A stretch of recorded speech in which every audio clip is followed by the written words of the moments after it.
All right, let's talk about tech. Building something new is always tough, right? But imagine for a second that the ground you're building on, well, it has a totally different set of rules. That's exactly what we're diving into today. The incredibly high-stakes world of African tech founders. A world where the margin for error isn't just small, it's practically non-existent, like building on a razor's edge.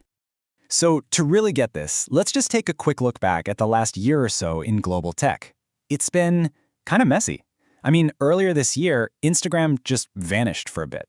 Then remember October? AWS, Amazon's cloud service, went down and took a huge chunk of the internet with it. We're talking major services, all dark. A few days after that, Microsoft Azure had its turn to crash. And then, even OpenAI, the AI darlings, had a huge data breach in November. So the point is, stuff breaks. It just happens. Even to the absolute giants. But here's the crazy part. What's the reaction when these huge global companies stumble? Honestly, the internet just kind of shrugs, right? We might fire off a tweet about it, but mostly we just wait. They fix it, and at the end of the day, business just continues as usual. It's a temporary headache, not a fundamental crisis of trust. Okay, but let's change one little detail. What happens when it's not a global giant having a bad day? What happens when an African company, a local startup, runs into the exact same problem? Well, let me tell you, the story is completely different. It's not even in the same ballpark. And this slide just lays it out so clearly. It's a tale of two completely different worlds. On one side, you've got the global brands. They get grace, they get patience. On the other side, African companies face way harsher scrutiny. A collective shrug for the big guys, but loud, public outrage for the local startup. For one, it's business as usual the next day. For the other, that trust can just poof, evaporate, gone in an instant. And that really is the heart of it, isn't it? The margin for error is just razor thin. It's not an exaggeration. African founders and their companies, they just don't get the same leeway. There's an entirely different and frankly much tougher standard at play. So if that's the reality, what do?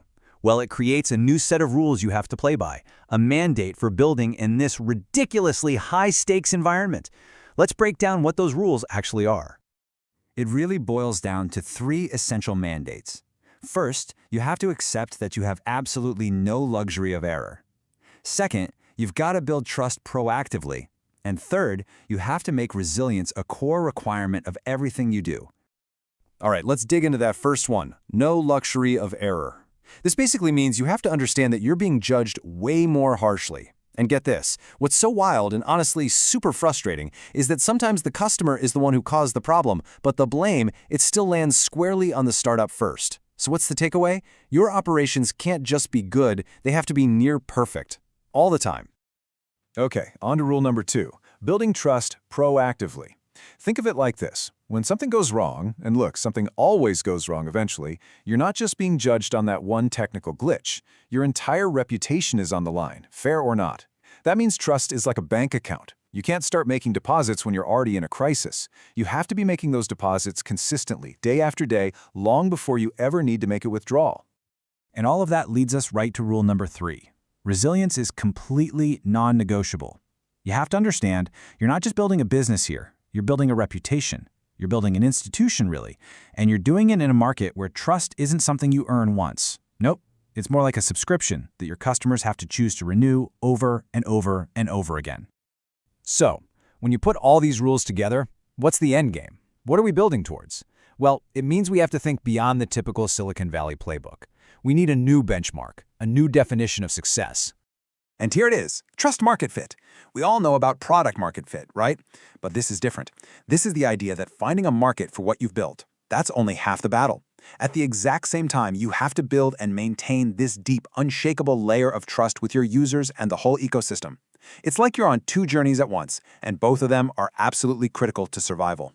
And you know, this is why I just want to take a moment and say to every African founder, every builder, every entrepreneur out there who is still in the game, still standing after all this, we see you. We really do. We see the insane pressure you're under and the fact that you're navigating both of these massive challenges at the same time. And so, when you eventually get it right, and believe me, you will, it's so important that you know this deep down. Your success will not be an accident. It's not going to be luck, it's going to be because it was forged in grief, sustained by faith, and achieved through a kind of resilience that is just relentless. truly undeniable.